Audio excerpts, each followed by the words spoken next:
문명사로 배우는 불교 6화를 시작하겠습니다. 언어와 개념을 의심하라. 이번 화의 제목입니다. 왜 의심하라고 하는가? 그것은 우리가 언어와 개념을 의심하지 않고 보고 듣고 배운 바대로 원래 생각해왔던 대로 이렇게 알고 있을 경우 우리가 착각에서 벗어나기 대단히 힘들기 때문입니다. 그러면 왜 언어와 개념이 마치 잘못되어 있는 것처럼 말을 하는가 라고 느끼실 수 있을 겁니다. 말 그대로입니다. 사실 언어와 개념은 불명확하고 오해와 착각이 덕지덕지 묻어 있는 것이 바로 언어와 개념이기 때문입니다. 오늘의 영상의 내용은 바로 언어와 개념에 대한 이야기입니다. 그리고 이제 앞전 화에서 이야기했던 프랜시스 베이컨의 정신의 우상, 보통 우리가 고등학교 윤리 시간에 배우기로는 4가지 우상이라고 배우죠. 4가지 우상 중에 저번 화에서 2가지를 말씀드렸습니다. 종족의 우상과 동굴의 우상을 말씀드렸죠. 오늘은 시장의 우상을 말씀드리려고 합니다. 하나 더 있는데 극장의 우상은 다음 화에서 말씀드리겠습니다.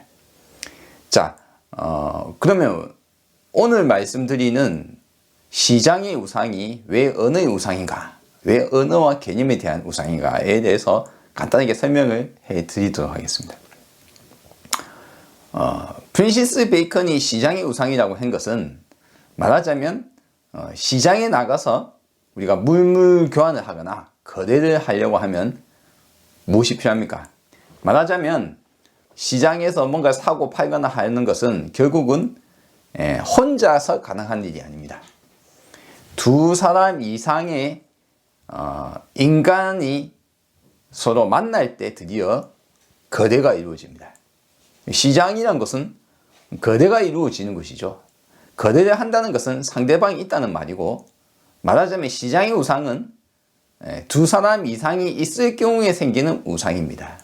2사람 이상이 모여서 뭔가 거래를 하려는 시장 같은 경우 우리가 네트워크, 혼자가 아닌 2 이상의 네트워크가 생겨서 이 네트워크 속에서 우리가 서로 의사소통, 커뮤니케이션, 정보를 주고 받음으로 인해서 내가 원하는 저 쌀을 사고 네가 원하는 이 가죽을 가져가라. 그럼 어느 정도 몇 개 이야기를 해서 서로가 교환을 한다고 칩시다. 혹은 그거 얼마 화폐로 사거나. 그러면 시장에서 결정되는 이와 같은 의사소통은 무엇을 의지해 있습니까? 인간의 의사소통은 말이 하나도 안 통하면 뭐 손가락으로 가리키고 뭐 몸짓으로만 하거나 할 수는 있겠습니다만 보통은 언어를 통해서 합니다. 다른 말 하자면 우리의 신체 언어도 언어이고 우리 표정 언어도 언어이며 이것도 언어입니다. 말하자면 의사소통의 도구로서 말과 언어라는 것이 약속되거나 공통 분모가 있는 것을 통하는, 서로 의견을 통하는, 내가 얼굴이 찌푸리면 싫다는 말이고 환히 웃으면 오케이 라는 말이라거나, 그렇죠? 어떤 공통된 분모, 이거는 싫다는 말이고 이건 좋다는 말이다. 아주 단순하지만 동그라미 오케이란 말이고 꽃표 아니단 말이다 라는 신호가 있다 칩시다. 그 신호는 약속을 기반으로 합니다. 그래서 약속을 기반으로 하다 보니까 어떤 육체적 언어, 예를 들어서 뭐 따봉이라고 칩시다. 우리나라 사람은 이걸 따봉이라고 좋다고 할 수도 있습니다. 그리고 고대 로마인들은 이게 살려라, 죽여라 라고 할 수도 있겠습니다. 그렇죠? 근데 어딘가에 가면 이건 욕처럼 쓸 수도 있는 거예요. 다른 문화권, 다른 시대에 가면 그 사람들은 이것은 욕처럼 들리는 것일 수 있겠죠. 그러면 결국 언어는 뭡니까? 언어는 약속이고 습관적이고 관습적인 것이며 공통 분모가 있는 것이다. 서로가 통해야, 서로가 동일한 개념을 갖고 있어야 그것이 통한다. 그와 같은 언어는 소위 말하자면 예절이나 에티켓도 비슷합니다. 뭐 예를 들어서 장례식에 이제 사람이 죽었는데 우리가 국화꽃으로 영정 사진을 이렇게 이제 좀 꾸며 넣는다 칩시다. 그렇죠? 돌아가신 분을 추모하는 의미에서. 그러면 국화꽃은 추모한다라는 개념이 이렇게 국화꽃에 담겨 있는 것 아닙니까? 근데 예를 들어서 어떤 나라의 어떤 시대에 가니까 거기에서는 국화꽃이 결혼을 축하하는 데 쓰인다 생각합시다. 그러면 그 사람들이 현대 한국 사회의 장례식장에 죽은 사람의 영정사진 밑에 이제 국화꽃이 이렇게 놓여 있으면 이상하게 보이겠죠. 그러므로 우리의 모든 이런 공통분모, 약속, 이건 습관적이고 간섭적이며 약속을 기반으로 하는 것이다. 그것이 어떤 것들은 우리 이제부터 이렇게 하기로 하자. 그렇죠? 예를 들어서 우리가 노란 리본을 달고 있다. 그럼 우리나라 사람에게 노란 리본이라는 의미는 다른 나라 사람은 몰라도 우리나라 사람에게 노란 리본에 담겨있는 신호, 이 신호가 주는 것은 뭡니까? 예, 우리 세월호 사건에 대한 추모 이를 담고 있습니다. 이와 같이 어떤 신호, 약속 이런 것이 모두가 다 언어입니다. 자, 언어와 개념이란 것은, 언어란 것은 결국은 뭡니까? 개념을 담는 도구입니다. 제가 국화꽃을 이야기했죠. 국화꽃이 뭐라고요? 어떤 개념을 응축시켜서 국화꽃을 씁니까? 노란 리본을 왜 답니까? yes, no. 어떤 개념을 담는, 인간의 개념을 담는 도구가 언어입니다. 자, 그런데 언어에 이 담겨 있는 개념이란 것은 명확하지 않다. 이제 여기를 이제 이야기하기 전에 이제 간단하게 프랜시스 베이컨의 시장의 우상에 대해서 간단하게 설명을 그 자신이 한 것을 한번 짚어보도록 하겠습니다. 자, 프랜시스 베이컨은 시장의 우상을 왜 종족의 우상, 그 다음에 동물의 우상, 다음에 시장의 우상을 하고 놓았을까요? 물론 순서가 있는 건 아닙니다만 제가 설명하는 순서가 그렇죠, 사실. 이렇게 돼 있을까요? 자, 하나씩 살펴봅시다. 먼저 우리에게는 종족의 우상, 종족으로서 우리 눈에 씌어진 렌즈가 있다. 제가 그걸 조금 더 좋은 단어로 표현하자면 편향성, 인지 편향이라고 있죠. 그렇죠? 뭐 우리 눈에 그렇게 보인다. 우리 귀에 그렇게 들린다. 우리는 그렇게 보인다. 그렇게 결론을 내린다. 어떤 식으로요? 어떤 방향으로 편향되어서. 그럼 이제 빛이 편향이 되면 어떻게 됩니까? 어떤 색깔로 보이겠죠. 보라색을 보이거나 빨간색을 보이거나 뭐 노란색을 보이거나. 이제 그것을 편향된 색깔, 렌즈라고 칩시다. 그러니까 색안경. 그렇죠? 한마디로 말하자면 인간이라는 종족이 갖고 있는 색안경이 있다 이거예요. 인간은 세상을 보면은 어떤 식으로 보는 거죠. 대표적인 거죠. 우리가 예를 들어서 세상의 빛을 감지할 때 우리는 빨주노초, 파남보 같은 이런 색상들로 인지합니다. 그렇죠? 뭐 빛을 삼원색이라고 원색을 치면 RGB 삼원색이 섞어서 이 색깔 다 만들어낼 수 있다고 이야기합니다만, 그렇죠? 그러면 빛을 우리는 빨주노초, 파남보를 인식을 합니다. 근데 어떤 인간이 아닌 개나 강아지나 벌이나 돌고래나 수많은 동물들은 빛을 다르게 인식하겠죠. 식물은 빛을 다르게 인식하겠죠. 식물이 빛을 인식 안 한다고요? 식물이 빛을 인식하기 때문에 빛을 따라서 몸을 비틀고 그쪽으로 잎이 펼쳐지고 하는 거죠. 그렇죠? 그럼 결국 식물도 빛을 인식하는 거예요. 인지하는 겁니다. 그 정도의 차이가 날 뿐이죠. 어쨌거나 그러면 빛을 인지하는 것은 각 생명체 종족마다 다 다르게 인식하잖아요. 그럼 우리가 인지하고 있는 것이 우리는 적외선과 자외선을 못 보잖아요. 그럼 그것뿐만이 있습니까? 라디오 주파수도 우리는 못 보잖아요. 아니 라디오 주파수가 빛하고 무슨 상관이라 우리는 이제 알고 있습니다. 라디오 주파수도 AM, FM 라디오 주파수도 빛의 다른 이름이다. 다만 우리가 빛이라고 불리우는 것은 그 수많은 다양한 파장의 종류에 따라 길고 짧은 것에 따라서 그 중에 일부만 우리가 빛이라고 인식을 하고 보고 있는 것이다. 그러니까 사실 말하자면 우리는 핸드폰에서도 빛이 나가고 있는 거예요. 제가 제 말을 치자면 그 신호 중에 일부만은 우리는 빛으로서 인지를 하고 있습니다. 우리가 본다라는 것은 그 수많은 주파수 중에 일부를 빛으로 우리는 인식하고 있습니다. 그쵸? 이와 같이 종족에 따라서 다르게 본다. 다르게 본다는 거예요. 그쵸? 그러니까 우리는 세상을 이렇게 바라보도록 우리만의 렌즈가 있는 겁니다. 세상의 원래 모습이 그런 건 아니라는 거죠. 아, 우리 눈으로, 인간의 눈으로 보니까 그렇게 보이는구나. 자, 벌의 눈으로 보거나, 거미의 눈으로 보거나, 돌고래의 눈으로 보거나, 개의 눈으로 보거나, 독수리의 눈으로 보거나, 모두 다 다르게 본다.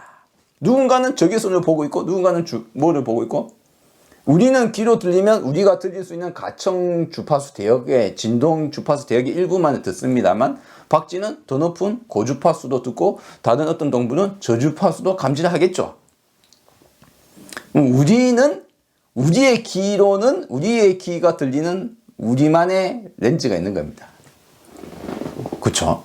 그러니까 그런 색안경이 있는 거예요. 편향된 일부만을 받아들이고 있는 겁니다. 그렇죠? 어떤 식으로든지 간에. 그래서 편향되어 있다.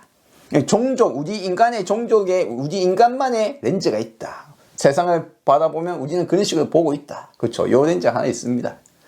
이거는 세상을 있는 그대로 보는 걸까요? 아니면 우리 인간의 편향된 시각으로 보는 걸까요? 예, 우리 인간의 편향된 시각을 본다. 이것이 종족의 렌즈이며 종족의 우상이라고 불리우는 것입니다. 우리의 뇌는 어떤 식으로 편향되어서 결론을 내리게 되어 있어. 우리는 눈은 시각 정보는 어떤 식으로 판단을 내리게 되어 있어. 귀는 어떻게 듣고 어떻게 판단을 내리게 되어 있어. 다양한 것들, 인질 편향, 감각기관으로부터 받아들이는 것부터 시작해서 우리 뇌에서 판단 내리는 것까지 다 포함해서 어느 한쪽으로 기울어져 있다. 우리는 그렇게 보고 있다, 세상을. 그렇게 결론을 내리기는 한다. 자, 그 렌즈에 이어서 동굴의 우상이 있죠. 동굴의 우상은 뭐였습니까? 동굴의 우상의 렌즈는 나라는 사람, 나는 다른 이들과 다르다. 이 세상에 인구가 80억 인구가 있다고 칩시다. 그러면 대략 지금 현재 80억 인구가 이제 넘어섰거든요. 전 세계 인구가. 그러면 80억 명 중에 나와 똑같은 육체를 갖고 있는 사람이 한 명이라도 존재할까요? 예를 들어서, 그럼 뭐 육체라고 하니까 너무 많이 같다. 나의 눈으로 보는 것과 똑같이 보는 사람이 80억 인구 중에 한 명이라도 있을까요? 없을까요? 제가 단언하건대 없습니다. 없어요. 똑같아, 이퀄, 없다. 없어요. 제가 이제 그런 이야기를 하면, 아니 뭐 있을 수 있잖아, 왜 없다고 해. 예, 눈으로 세상을 본다는 것은 우리 눈과 뇌와 우리 신경계와 육체적 차이가 눈꽃만큼이라도 있기 때문에 다 다르게 본다. 우리는 눈만 있는 건 아니잖아요. 코도 있고 귀도 있고 뭐 우리가 뇌도 있고 육체적 모든 것이 다릅니다. 한마디로 말해서 타고나기를 내가 다른 이들과 다르다. 다르면 어떻습니까? 종족이 다르면 다르게 받아들이듯이 너와 내가 다름으로 우리는 당신과 내가 공통된 종족으로서의 공통된 분모 때문에 비슷하게 보는 것이 있습니다. 그렇죠? 그렇지만 너와 나는 다르기 때문에 나는 빛을 인지하는 능력이 내 해상도는 2.0으로서 깨끗하게 8K처럼 보지만 이제 나이 50에 지금의 저는 마이너스 시각대로 흐릿하게 세상을 바라보고 있다. 이 사람은 뭐 360p 정도 해상도로 아주 흐릿하게 세상을 보고 있다. 같은 세상을 보는 게 아니에요. 그렇죠? 그러므로 다름으로 다르게 결론이 나게 되어 있습니다. 세상을 다르게 보게 되어 있습니다. 거기에 더해서 또 뭡니까? 나는 다른 사람과 동일한 장소, 동일한 시간대에 같이 두 사람이 서 있어도 노을을 바라보고 해가 지는 것을 보고 아름답다 두 사람이 보고 감탄했다 칩시다. 그러면 두 사람은 같은 장면을 봤을까요? 다른 장면을 봤을까요? 여러분은 같은 장면을 봤을 수도 있다고 생각하실 줄 모릅니다. 그렇지만 면밀하게 말해서 그 사람과 저는 동일한 장면을 볼 수 없다. 왜? 그 사람과 나는 동일한 장소에서 동일한 시각으로 볼 수 없어요. 겹쳐서 보는 건 아니잖아요. 그 사람은 내 바로 옆에 있잖아. 시점이 다르다 이거예요. 그 사람은 키도 나하고 다르고 있는 위치도 나하고 달라요. 나와 동일한 시점으로서 세상을 볼 수 있는 사람은 없습니다.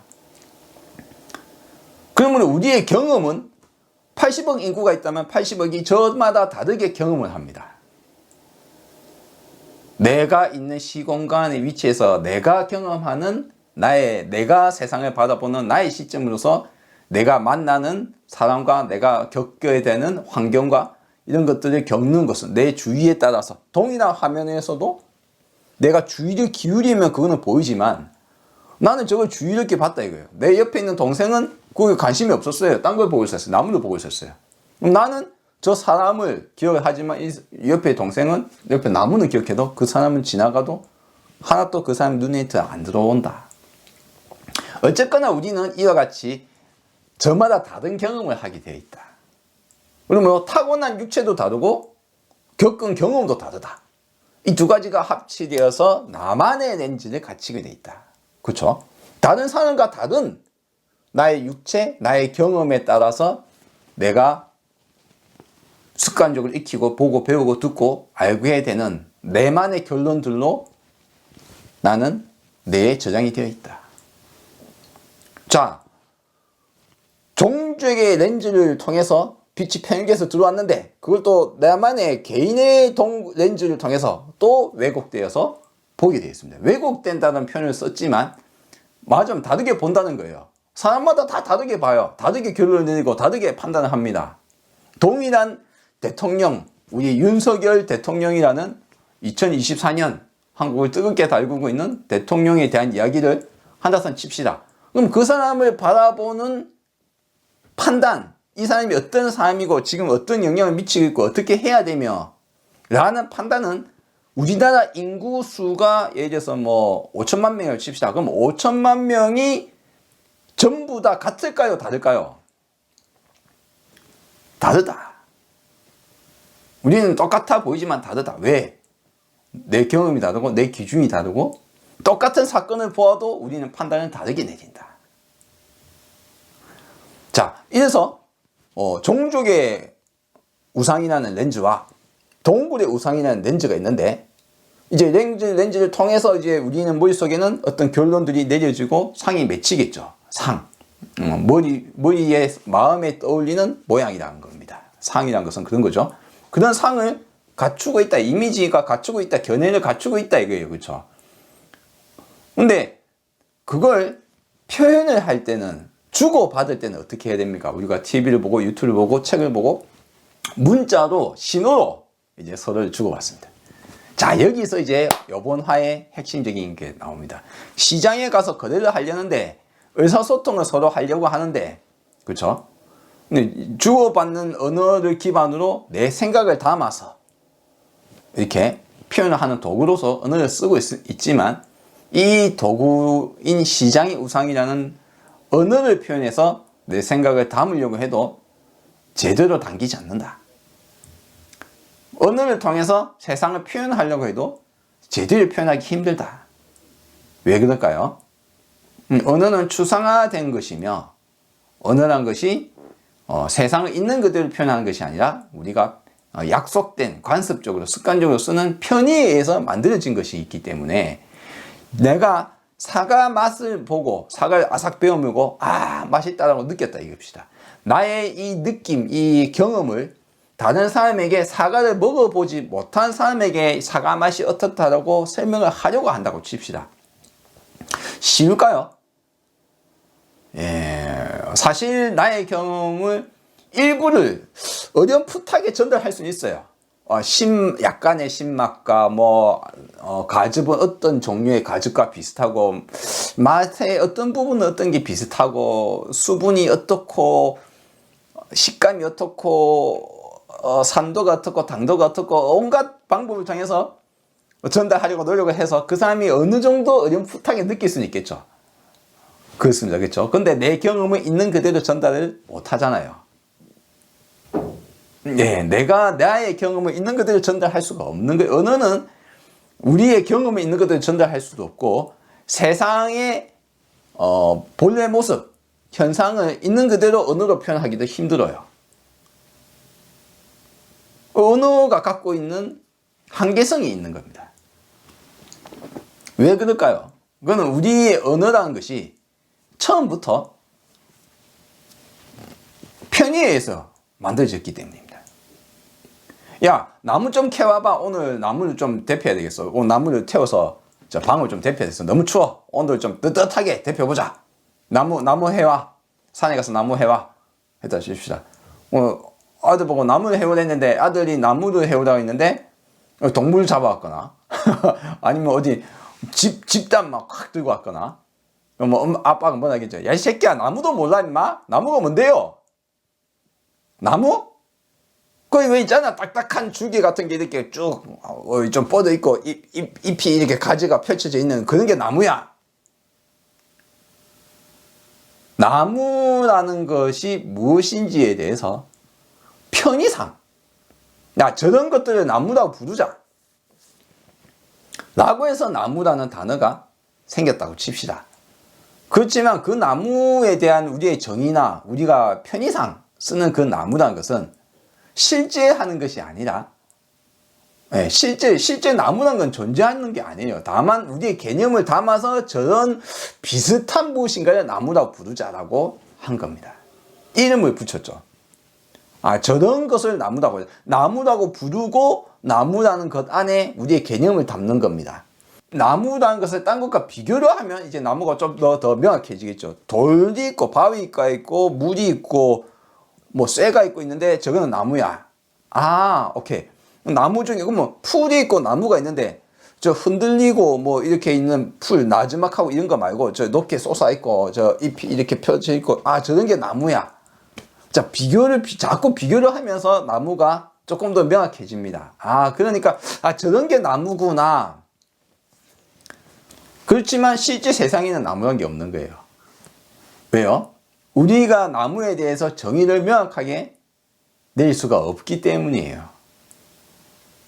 세상에서 우리가 대략적으로 결정 내린 나무에 대한 우리의 개념과 실제로 나무와 풀을 구분할 수 있겠습니까, 여러분이? 어디서 어디까지 풀이고 어디서 어디까지가 나무인가? 무엇을 나무라고 하고 무엇을 풀이라고 할 것인가? 대나무는 나무입니까? 나무가 아닙니까? 여러분이 이제 식물학자한테 예를 들어서 나무에 대해서 정의를 좀 내려봐달라 하면은 그 사람 엄청 힘들어 할 거예요. 누군가는 명확하게 말할지도 모르겠습니다. 명확하게 말한다고 해서 그렇다고 세상에 진짜 나무란 것이 존재할까요? 안 할까요? 나무도 아니고 풀도 아닌 애매한 것이 존재할까요? 안 할까요? 예, 세상은 딱 구분되어서 존재하는 것이 아니라 상당히 변화무쌍하기 때문에 어디서 어디까지를 나무라고 하기가 힘들어지는 겁니다. 우리가 예를 들어서 식물이 있어. 식물이랑 있어. 그래, 동물이랑 있어. 동물이. 그냥 편의상 움직이는 걸 동물이라고 하고, 심어져 있어서 움직이지 않는 걸 식물이라고 한다고 생각을 하고 있을지도 몰라요. 그렇죠? 근데 막상 식물과 동물을 구분을 하려고 하면 식물 중에서 뭔가 움직이는 것도 있을 수 있고, 동물이라고 하는데 뭐 한 자리 가만히 앉아서 움직이지 않고 한 자리 그냥 계속 있는 것이 있을 수도 있습니다. 그럼 식물과 동물을 구분하는 것은 편의상 우리가 이렇게 말을 해놨는 건데, 막상 자세하게 들어가서 동물이란 것이 무엇이 동물인지 정의를 내리려고 하면 그때부터 골이 아픕니다. 왜? 세상에는 동물과 식물로 완전히 구분되지 않기 때문에. 세상의 모습을 있는 그대로 언어로 담을 수 없다. 우리는 다만 어떤 개념을 담아서 동물이란 단어를 만들어낸 거예요. 식물이란 단어를 만들어내고 나무란 것을 만들어내고 우리의 개념을 담아서 단어를 만들었습니다. 저런 것은 뭐라고 부르자. 우리 눈으로 보고 우리가 확인하고 이런 걸 바위라고 부르자. 그럼 바위와 돌멩이를 돌멩이 당연히 있지. 차이가 있다고 생각한단 말이에요. 그러면 어디서 어디까지 바위를 부르고 어디서 어디까지 돌멩이를 부를래? 니 바위 좀 들고 왔다만 누군가는 내가 보기엔 돌멩이처럼 보이는 뭐 적당한 걸 들고 왔다. 니 돌멩이 좀 들고 왔다만 누군가 이마트 바위를 들고 왔다. 그걸 바위지 돌멩이냐? 이것도 돌멩이 아니에요. 어디서 어디까지를 돌멩이라고 부르고 어디서 어디까지를 바위라고 부를 것인가. 여러분, 모든 것은 결국 언어라는 것은 편의에 의해서 우리가 쓰고는 있지만 명확한 정의가 내려져 있지 않고 명확한 정의를 내릴 수도 없다. 프린시스 베이컨은 이렇게 이야기합니다.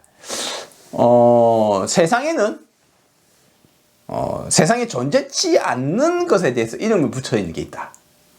그리고 세상에 존재하는 것인데 이름이 붙어 있는 게 있다. 이 두 가지가 있다, 이 세상에. 언어, 단어, 이름 붙어 있는 것이 있다 이거죠. 그래서 먼저 세상에 존재치도 않는 것인데 이름이 있는 것이 있어. 그것 때문에 사람들이 혼란스러워하고 곤혹스러워하고 엉뚱한 미신에 쌓여 있다 이거예요. 뭐 예를 들어서 뭐 제가 대표적으로 이야기하자면 신이란 게 있어. 영혼이란 게 있어. 사후세계가 있어. 지옥이 있어. 땅 밑에 가면 지옥이란 게 있어. 저 하늘 위에는 천국이 있어. 라고 과거 사람들이 생각을 하고 있었다고 칩시다. 그 상상을 하고 있었다 칩시다. 그러면 여러분, 제가 이렇게 이야기하면 여러분들은 신이나 천국이나 영혼이나 뭐 사후세계나 또는 뭐 윤회나 뭐 전생이나 뭐 등등 여러분들이 상상할 수 있는 미신적인 부분 또는 뭐 우주적 에너지 차크라니 뭐 기니 뭐 여러분이 여러 가지로 생각하실 수 있습니다. 그러니까 이제 그런 어떤 신비하고 어떤 그런 것들, 미신적인 것들, 이런 미신적인 것들이 단어가 있다고 해서 그럼 그게 실제로 존재하는 것인가? 이제 이 부분에 대한 문제예요. 프린세스 베이커는 이렇게 이야기합니다. 그거는 면밀하게 따져보고 비판해보면 거기서 벗어날 수 있다 이거죠. 그건 좀 쉬운 부분이다 이거죠. 그거는 그나마 좀 쉽다고 이야기합니다. 사실 쉽지 않은 문제예요. 그게 쉬웠으면 이 세상에 미신을 믿고 있는 사람들이 없겠죠. 별로 쉬운 일이 아닙니다. 그 미신에서 벗어나기는 대단히 힘듭니다. 그게 왜 미신이냐? 제일 대표적으로 제가 말씀드리자면 보편적 관찰이 가능한 대상을 아니냐. 프린시스 베이컨은 세상에 존재치 않는 것에 대한 이름이라고 했어요. 그러나 그게 세상에 존재하는지 아닌지를 우리는 전 세상을 살펴본 게 아니잖아요. 이 우주 전체를 내가 샅샅이 살펴봤습니까? 아니죠. 그러므로 사실 그렇게 말하기가 좀 힘들어요. 네, 사실은 그렇게 말하기 힘듭니다. 그렇지만 자기가 보기에는 세상에 존재치 않는 건데 사회 상상에서 만들어낸 단어다 이거죠. 자, 어쨌든 그렇게 분류했어요, 자기는. 제가 이제 그러면 21세기 윤덕만 내 개인의 관점에서 이야기를 하자면 저는 이제 이렇게 이야기를 하고 싶어요. 뭡니까? 너와 내가 또는 우리 모두가 그 누가 관찰해도 관찰할 수 있는 보편적으로 관찰할 수 있는 대상이냐 아니냐. 우리가 관찰할 수 없는 대상, 예를 들어서 사후세계라고 칩시다. 그러면 죽고 난 이후에 가는 세계라고 우리가 느껴지잖아요. 그럼 죽고 나서 죽는다는데 죽고 나서 내가 또 있는 것처럼 말하잖아요. 이 육체가 죽었는데 이 육체 말고 다른 뭔가 있다. 영혼이 있다고 생각하는 거예요. 뭔가 있어. 그게 가는 세상이 있어 라고 생각을 하잖아요. 그렇죠? 뭐 그 영혼이란 것도 혹은 사후세계란 것도 확인할 수 있습니까? 없습니까? 보편적 관찰이 가능합니까? 안 합니까? 여러분들이 누군가 뭐 어디 책에서 사후세계를 봤다는 사람이 있어 라든가 누군가 명상 중에 또는 선정 중에 뭐 전생을 봤다거나 여러분 또는 뭐 유체이탈에서 뭐 어디를 가봤다거나 여러분이 이제 그런 소리를 들어보신 적이 있을지 모릅니다. 누군가는 체면을 걸었더니 뭐라 말을 하더란 말이죠. 그런데 그것이 보편적 관찰이 가능했다면 여러분 그것이 어디로 편입이 되었을까요? 보편적 관찰이 가능했다면 그것은 과학으로 편입이 되었을 겁니다. 불교는 과학적이에요. 그리고 과학은 불교적입니다. 무슨 말입니까? 과학도 불교도 보편적 관찰의 대상이 될 수 있는 것을 가지고 논의하고 토론하고 관찰하고 연구하는 그런 것이 바로 불교와 과학입니다. 그러므로 보편적 관찰이 될 수 없는 대상, 그거에 대해서는 논외예요. 논외. 이야기를 아예 안 한단 말이에요. 한마디로 그 미신을 믿고 있는 것은 과학적이지도 불교적이지도 않다는 말이죠. 그러면 불교 책에 경전에 수없이 적혀 있는 뭐 전생이니 천신이니 뭐 윤회니 뭐 업이니 뭐 천국이니 지옥이 떨어지느니 뭐 라는 이야기는 뭡니까? 그거는 제가 말씀드리자면 그거는 불교가 아니라 불교라는 종교라는 틀 속에 변형되어서 사회에서 일반적으로 쓰이는 종교라는 틀로서 사회적으로 쓰였던 흔적입니다. 어떤 사회나 그 문화 간섭이 필요합니다. 그리고 이제 이건 하면 안 돼, 이건 해 라는 기준이 필요합니다. 우리 약속이 필요하다고 했죠. 에티켓이 필요하고 약속이 필요하고, 국화꽃을 갖다 놔야 되는 곳에 뭐 장미꽃을 갖다 놓는다거나 그러면 싫어하겠죠. 뭡니까? 그 약속이고 관습이죠. 기준입니다. 약속, 관습, 기준을 우리는 맞추는 게 필요해요. 그러니까 약속을 기반으로 이 사회는 이루어져 있기 때문에 약속이 중요한 거예요. 그래서 약속을 수없이 만들어 둔 것들이 이제 불교라는 이름 하에 들어와 있는 겁니다. 이건 하면 안 되고, 이건 하면 되고, 야, 니 이거 그런 거 하면 안 돼. 사람 죽이면 안 돼. 그럼 니 나쁜 일 받을 거야. 이게 종교를 이름으로 들어와 있고, 종교에 그걸 슬며시 막 끼워 넣는 겁니다. 자꾸 끼워 넣어서 이제 불교가 차츰 그런 것들이 더 중요하게 되는, 전체적으로 지금에 와서 보자면 종교라는 이름 하에 불교 경전에 적혀 있는 거의 뭐 농담 아니고 한 70, 80%는 이와 같은 원래 불교가 아닌 것들이 들어와 있습니다. 뭐 그 과거에는 그랬던 것을 뭐 우리가 부정할 수도 없고, 그렇죠? 굳이 나쁘게만 볼 수는 없어요. 지금처럼 사회적 법이 역할을 하기 시작한 시기가 아닐 때는, 과거에는 그런 사회적 약속을, 사회적 법을 종교라는 이름 하에 같이 지켰을 때 사회가 좀 더 사람답게 살기 편하겠죠. 그러니까 그런 게 있었던 겁니다. 근데 실제적으로 그럼 불교는 그와 같은 게 연관이 있느냐? 불교는 연관은 있을지 몰라도 불교적으로 보았을 때 관찰의 대상이 될 수 없는 것에 대한 상상의 이야기들은 불교적인 것이 아니다. 불교가 아니다. 아예 그거는 불교가 아니야. 물론 제가 불교에 대해서 새로운 정의를 내리는 거라고 보셔도 좋습니다. 그거는 부처님이 가르침이 아니다. 그거는. 자, 어쨌거나 이와 같은 것이 바로 약속이며, 그런 약속들이 들어가 있는데, 이걸 의심을 하지 않으면 단어가 영혼이 있고, 뭐 천국 있고, 지옥이 있고, 뭐 전생이 있고, 뭐 어쩌고 윤회를 하고, 뭐 천국 있고, 신이 있고, 뭐 등등등등 이런 생각들을, 단어가 있다고 해서 의심하지 않고 있는 것 같아라고 그냥 받아들이면 이제 착각에 빠져서 살아가게 됩니다. 자, 그 다음에 이야기해 봅시다. 프린시스 베이컨이 이렇게 이야기하죠. 세상에 존재하는 것에 대한 단어, 이름 있다 이거예요. 그런데 철학자나 자기는 지식을 쌓기 위해서 이야기하거나 토론을 하다 보면, 수학을 이야기하거나 뭐 하다 보면, 그래, 나무랑 있잖아. 야, 나무는 불에 타잖아. 라고 하는데, 진짜 나무 불에 타나? 어떤 나무는 안 타지는 않나? 그게 나무가. 그럼 나무가 뭔데? 자, 그러면 나무가 뭔데? 그럼 이제 나무가 뭔지에 대해서 이제 타는 게 뭔데? 불이 뭔데? 나무가 뭔데? 그럼 나무가 뭔지에 대해서 이제 갑론을박을 하더란 말이죠. 이게 뭡니까?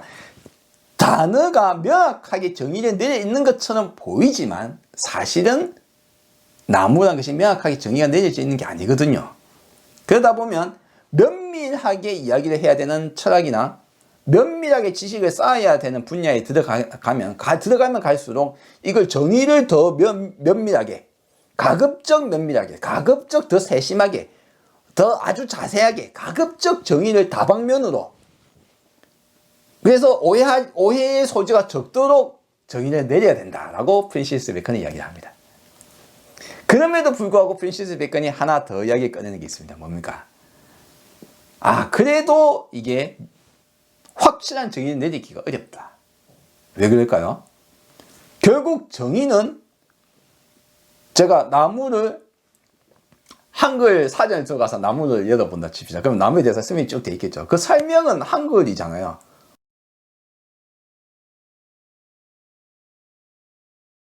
우리 다 알아들을 수 있습니다. 그렇죠? 한국 사람은. 근데 거기에 있는 문장을 이루고 있는 결국 단어거든요.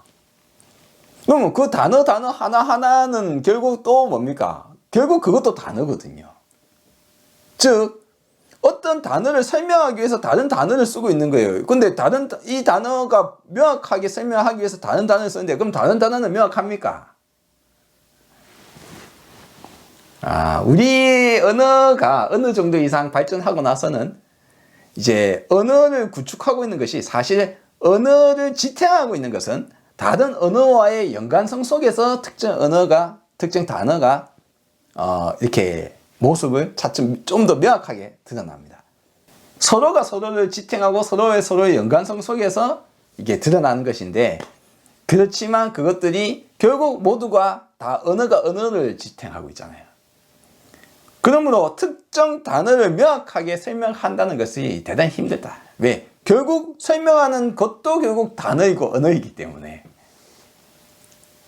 자, 언어의 불명확성과 혼돈스러움, 관습적이고 습관적으로 생성된 언어를 이제 우리가 세상을 설명하거나 철학적으로 사유하거나 할 때 이 언어를 쓰려고 하다 보니까 문제점이 자꾸 발생한다 이거예요. 그래서 이제 프랜시스 베이컨이 우리가 세상에 대한 지식을 획득하기 위해서는 정의를 명확하게 내릴 필요가 있다. 정의를 명확하게 내리려고 노력을 해야 된다. 또 오해의 여지가 없도록 다각도로 설명을 해야 된다 라고 이야기했지만, 그 자신도 한 가지 알고 있었죠. 뭡니까?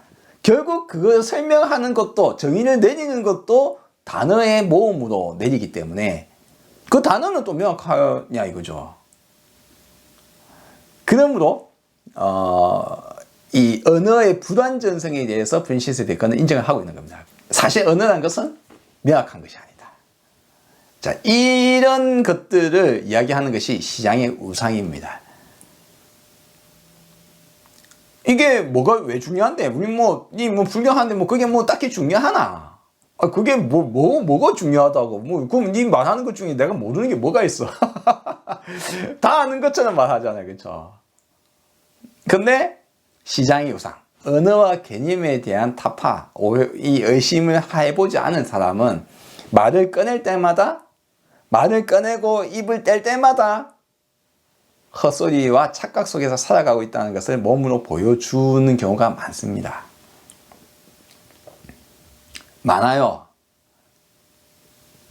그러니 여러분이 이제부터 시작하는 제 이야기를 잘 듣고 여러분 스스로도 한번 깊이 생각을 해보셔야 됩니다. 이제 한 몇 가지 이야기 해봅시다. 불교 쪽 이야기 해봅시다. 깨달음이란 게 있어. 깨달음이 뭐야? 붓다라는 게 있어.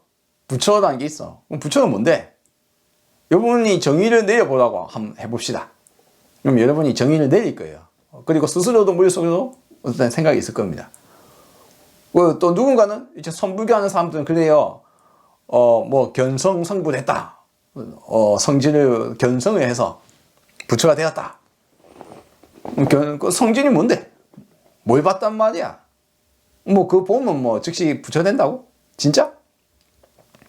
부처는 뭔데? 질문에 즉각 대답해야 되고, 어떤 선문답에도 막힘없이 대답해야 되고, 잠도 안 자고,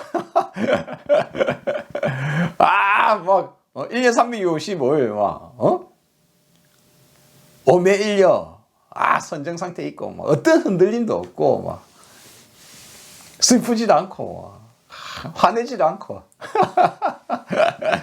여러분의 부처에 대한 제가 말씀드린 것들 중에 여러분의 부처에 대한 환상이 여기에 포함 안 된 것도 있나요? 혹시? 제가 언어는 뭐라고 했습니까? 언어와 단어는 이제 인간의 개념을 이렇게 넣는 도구라고 있잖아요. 그러면 도구가 이게 완벽하지 않다고 했잖아요. 그럼 부처라는 것에 대한 정의조차도 명확하냐 하면 사실 명확하지 않습니다. 아니면 해탈한 자 아니야? 열반에 든 자 아니야? 열애라고 하지 않아? 근데 그게 뭔데? 해탈이 뭔데? 열반이 뭔데? 니르바나 뭔데? 모쿠샤, 해탈 그게 뭐야? 그게 뭐냐고? 여러분들은 안다고 생각할 줄 몰라요. 그리고 머릿속으로 부처라는 것을 어렴풋이 생각하고 부처가 되기를 바랍니다. 부처는 어떤 것에도 화를 내지 않고 어떤 괴로움도 받지 않고 부처는 어떻다고? 부처에 대한 환상을 갖고 있으면서 부처가 되려고 하면 부처가 될 수 있을까요? 없을까요? 말장난같이 들리실 수도 있습니다. 부처란 무엇인가에 대한 정의는 본인이 내렸을까요? 아니면 전해져 들어온 것을 들었을까요? 불경에 적혀 있고 누군가는 저렇게 이야기하고 누군가는 이렇게 이야기하고 유튜브에서도 이렇게 이야기하고, 그쵸? 언어에 담겨서 우리는 수많은 정보들을 전달받습니다. 부처는 어떤 것이다. 깨달음이 어떤 것이야. 니르바나가 뭐야. 해탈이 뭐야. 근데 그렇게 해서 쌓여있는 내 머릿속에서 부처에 대한 어떤 견해, 상, 머릿속의 이미지, 그쵸? 부처는 이런 것이야.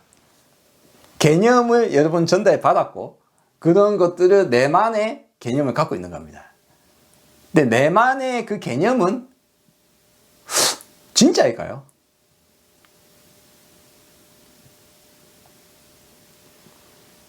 그게 진짜일까요? 거기에 대한 의심을 하지 않으면 여러분이 부처라는 이름에 부처가 되려고 성불을 합시다. 성불하려고 하는데 실제로는 성불을 하는 것이 아니라 전혀 엉뚱한 방향으로, 부처하고는 전혀 상관없는 엉뚱한 방향으로 가고 있을 수도 있어요.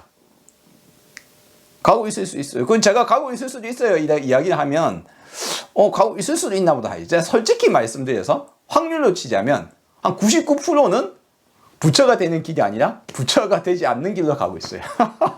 왜? 부처에 대한 엉뚱한 환상에 젖어 살고 있으니까, 의심해보지 않았으니까, 사유해보지 않았으니까, 부처란 무엇인지에 대해서, 깨달음이 무엇인지에 대해서, 해탈이 무엇인지에 대해서, 이름이 있다고 해서, 들었다고 해서 그것이 그냥 대충 뭐라고 생각한 다음에 열심히 하면 돼. 우리나라 사람들 다들 좋아하는 거 그러잖아요. 아주 열심히 하는 거. 열심히 막 앉아서 그쵸? 10시간씩 엉덩이 앉아서 24시간 앉아서 엉덩이 졸면서 앉아있으면 부처가 될 것 같단 말이에요. 근데 그거 하는 것은 부처하고 아무 상관없는 일인데, 부처가 그러면 부처 될 거가 왜? 그렇게 들었으니까. 그런 개념을 알아들었으니까. 왜 언어와 개념에 대해서 열심히 해야 되는가? 번역의 어려움, 언어의 어려움, 시대와 공간을 건너뛰어서 2600년 전 부처님이 했던 말이 과연 어떤 말을 했고 어떤 뜻을 말했는가를 우리가 지금 21세기에 사는 우리가 이해하려면 이 부분에 대한 아주 심대한 고찰이 존재해야, 그래야 착각 속에 빠져서 자기 맘대로 결론 내리고 자기 맘대로 이게 이 말이야, 자기 자기 생각 하나도 고칠 생각도 없고 배운 대로 그냥 그게 그거야 라는 생각에 빠져 있으면 어떻게 됩니까? 그러면 이제 착각 속에 빠져서 불교적이지도 않고 과학적이지도 않은 겁니다. 경전에 적혀 있잖아. 오늘 그 부처님 말한 거 맞아? 그 개념이 그게 맞아? 번역이 그 제대로 된 게 맞아? 그 뜻이 그게 맞는 게 맞아? 수많은 착각이 쌓여 있습니다. 색즉시공 공즉시색 해놓고는 사람들이 처음 딱 들으면 색이 뭔지에 대해서 색깔로 생각한단 말이에요. 색깔, 빛, 빨간색, 노란색. 그럼 맨날 첫날 색즉시공 공즉시색 하는데 색이 그런 뜻을 우리가 느끼고 있으니까 불교를 배우고 이 색이 무슨 뜻으로 쓰였는지를 설명을 듣지 않으면 절대 이해할 수 없는 거예요. 그러니까 여러분이 욕계, 색계, 무색계라고 하는데 그러면 색계가 뭐야? 모르겠는데요. 욕계는 뭔데? 무색계는 뭔데? 색이 뭔데? 그러니까 종정, 예? 바로 지금의 종정의 성파 말고 그 전대 종정이었던 10년간이나 있었던 사기꾼, 예, 진제종정. 진제종정은 뭐라고 합니까? 욕계를 욕심으로 가득 찬 세상, 그렇죠? 욕심으로 이루어진 세상. 색계 하면 빛깔로 이루어진 세상. 색을 자기는 색이라는 단어 들으니까 빛깔로 보이는 거예요. 왜 이제 무색계 하면 어떻습니까? 빛이 없는 세상.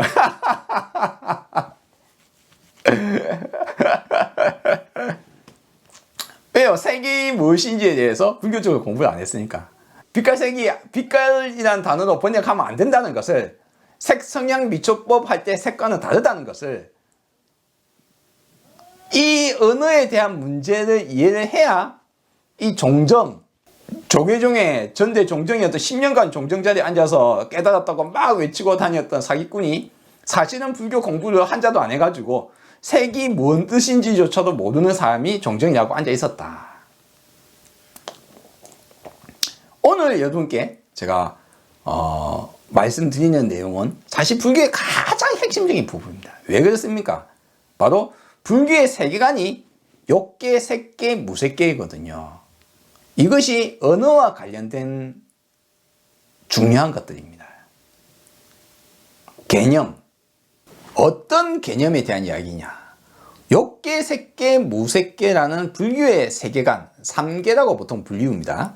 이 불교의 세계관은 불교의 수행, 소위 말하자면 불교 공부를 하는 방법론을 이제 보여주는 겁니다. 아, 이렇게 공부를 하라. 그런 거예요. 그리고 여기에 대해서 제가 잘 설명한 영상이 하나 있습니다. 제가 한 2번, 3번쯤 설명을 했는데 그 중에서 하나를 제가 추천해 드릴게요. 이 영상을 보시면 여기에서 개념이 얼마나 중요한 것인가. 이름 짓는다. 이름이란 단어가 없죠? 근데 니는 왜 이름을 이야기하느냐? 욕계, 색계, 무색계의 핵심은 사실 이름입니다. 개념. 그걸 표현하자면 나마 루빠라고 합니다. 빨리어로. 나마는 영어로 치자면 name이에요. 비슷하죠? 왜 비슷합니까? 원래 같은 언어권이기 때문입니다. 인도하고 영어하고 뭐 비슷한 언어권이라고? 그렇습니다. 그거에 보통 이야기하면 인도 유럽 언어권이라고 하는데 같은 언어 계열에 속하기 때문에 비슷할 수밖에 없습니다. 많은 단어가 비슷한 언어 어근을 가지고 있습니다. 그래서 영어의 name이랑 나마는 한마디로 말해서 같은 곳에서 나왔고 실제로 같은 걸 가리킵니다. 이름이죠. 이름 짓다, 의미 부여하다 이런 뜻입니다. 제가 앞에도 여러 번 말씀드렸다시피 이름을 짓는 것은 나무라고 하는 것은 나무라는 개념을 들어가 있다고 했죠. 의미 부여를 하는 겁니다. 불교의 발음을 나무라고 하고 그 나무라는 발음 속에는 어떤 개념을 우리가 그게 포함을 시키는 겁니다. 그래서 이름을 짓는다는 것은 개념도 같이 들어가는 것이다. 어쨌거나 나마루빠라고 하는 것이 바로 불교 세계관을 이루고 있는 기본에 속합니다. 불교는 세상을 어떻게 이해하느냐? 세상을 색을 루빠라고 합니다. 이렇게 번역했죠. 나마루빠를 한자로 번역을 할 때 한자권에서는 명색이라고 번역했어요. 앞에 명자가 뭡니까? 이름 명자죠. 그러니까 번역 바로 했죠. 그렇죠? 왜냐하면 나마루빠의 나마는 이름 영어로 네임이니까 그대로 번역을 제대로 한 셈입니다. 근데 이제 루빠를 색이라는 단어로 번역을 했는데 이게 좀 문제가 지금까지 이루어지고 있습니다. 이 루빠라는 단어는 어떤 단어냐? 세상과 물질이라는 단어가 같이 포함되어 있거든요. 근데 색이라고 번역을 한자로 번역해놨는데 현대 21세기에 우리가 한자 색을 보면은 머릿속에서 떠오르는 것은 물질이라는 개념은 떠오르지도 않고 색깔, 색, 빛 이런 느낌만이 들어옵니다. 그러니까 종종 진제종종도 조계종의 전제종종도 색계 그러니까 빛으로 이루어진 세계 이런 헛소리를 하게 되어 있잖아요. 근데 그 사람이 잘못한 거냐? 아니다. 불교 공부를 안 하면 이 사람처럼 이런 말을 하게 되어 있다. 안타깝게도 조계종의 종정으로서 앉아 있었고 자기가 깨달은 자라면서 법맥을 이은 자라고 헛소리를 하는 사람이 사실은 불교 공부를 제일 기반조차도 공부를 해보지 않았다. 왜 그렇습니까? 불교의 명색을 빼면 불교를 이해할 수가 없어요. 이해를 할 수가 없어요. 색이 뭔지 모르면 불교 이해를 하나도 못한 겁니다. 루빠는 뭐냐? 결론적으로 말씀드리자면 세상에 존재하는 것들 자, 아까 프랜시스 베이컨이 그랬죠. 세상에 존재하는 것에 대한 이름 붙이는 게 있고 세상에 존재치 않는 것에 대해서 이름 붙이는 것도 있죠. 세상에 존재치 않는 것에 이름 붙은 거는 별도로 치고 세상에 존재하는 것에 대해서 이름을 붙이는데 그게 명확하지 않다 했죠. 세상에 존재하는 것들 그게 뭡니까? 그게 색으로 표현을 한 겁니다. 루빠. 그걸 이제 물질 우리는 이제 현대 언어로 이야기하면 물질이죠. 자, 그걸 왜 그런 식으로 번역했느냐? 원래 뜻이 루빠라는 것의 가장 기본 뜻은 아마 form, 영어로 형태, 될 겁니다. 형태 있는 것. 그렇죠. 눈으로 보이는 것. 그거는 이제 시각적인 거겠죠. 폼, 형태니까. 그럼 시각적인 것에서 이제 빛, 색깔, 이런 것들이 이제 그 단어 속에 좀 좁은 의미의 것들, 이런 게 들어가 있는 겁니다. 아, 빛깔, 색깔, 시각적인 거, 폼, 형태, 이런 것들이 기본 뜻으로 들고 있는 거죠. 룻바에. 그러다가 눈에 보이고 형태가 있고 만질 수 있는 것들, 즉 뭡니까? 존재하는 것들이라는 개념으로 확장이 됩니다. 그럼 이제 눈에는 잘 보이지도 않지만 공기 같은 것도 물질이겠죠. 그쵸? 룻바가 단어가 처음에는 시각적인 것에서 확장이 되어서 눈으로는 잘 보이지 않지만 느끼거나 만지거나 할 수 있는 것들도 있죠. 그런 것들 다 이제 뭡니까? 룻바가 되는 겁니다. 물질이라는 느낌으로 확장이 됩니다. 그러면 색수상 행식의 반야신경에 온이라고 해서 온 개공하다. 색수상 행식할 때 색은 빛깔색입니까? 아니다. 여기서 색은 물질을 말한다. 욕계, 색계, 무색계는 뭡니까? 요 색계는 물질이란 단어에 색이 쓰인 거예요. 그것도 물질로 이루어진 세계가 아니에요. 헷갈리면 안 됩니다. 어쨌거나 그와 같은 개념을 이루어져 있다 이거예요. 그래서 룻바를 한자 색으로 번역을 했는데 21세기 우리에게는 이거 지난한 고통이 됩니다. 읽을 때마다 처음 불교에 접하는 사람마다 여기 색이 돼 있는데 요 색이라는 것이 욕계, 색계, 무색계 할 때 색은 빛깔 색이나 색깔 색이 아니고 물질이라는 느낌을 갖고 있다. 번역을 그래서 쉽지 않다. 쉽지 않다는 점을 이해를 해야 돼요. 두 번째로 불교가 명색이라고 했잖아요. 나마룻바. 세상에 존재하는 것들, 물질에 대해서 사람은, 인간은 이름을 붙인다 이거예요. 의미 부여를 한다 이거예요. 그러면 명색이라는 세계관은 어떤 세계관입니까? 인간이 이름을 부여한 세계관이에요. 돌고래가 부여한 세상도 아니고 돌멩이가 보는 세상이 아니고 인간이 바라보는 세상입니다. 왜? 이름자가 들어갔잖아요. 이름은 누가 지었는데요? 뭐 개새끼가 지었습니까? 아니면 고양이가 지었습니까? 나무가 지었어요? 사람이 이름을 붙이죠. 사람이 구분한 거죠. 사람이 분별한 겁니다. 사람이 자신의 개념을 부여한 거예요. 사람이 이름을 붙여놨어요. 어렴풋하게, 상상하고 어렴풋하게, 편의적으로 붙여놨습니다. 따라서 명색이라는 세상은 인간이 바라보는 세상입니다. 근데 사람이 보는 세상에 사람이 욕계에 산다 이겁니다. 왜? 내가 의미 부여된 것에 쫓아다니다. 쫓아다니더라.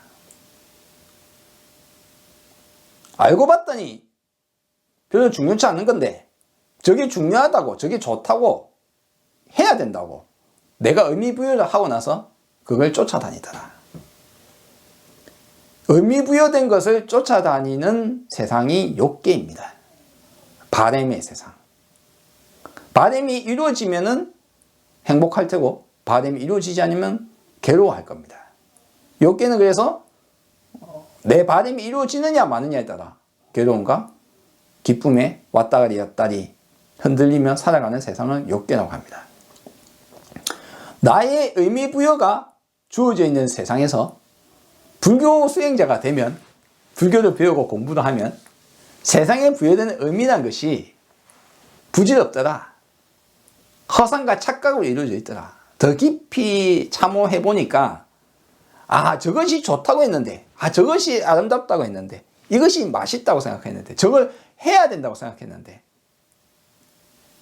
이것이 착하다고 생각했는데, 수없는 개념으로 이루어진 의심해보지 못하고 그냥 듣고 보고 배운 대로 사회와 나의 경험과 내 머릿속에 내린 결론으로 내가 내린 머릿속에 기준을, 상을 통해서 난 이렇게 해야 돼. 난 이게 좋아.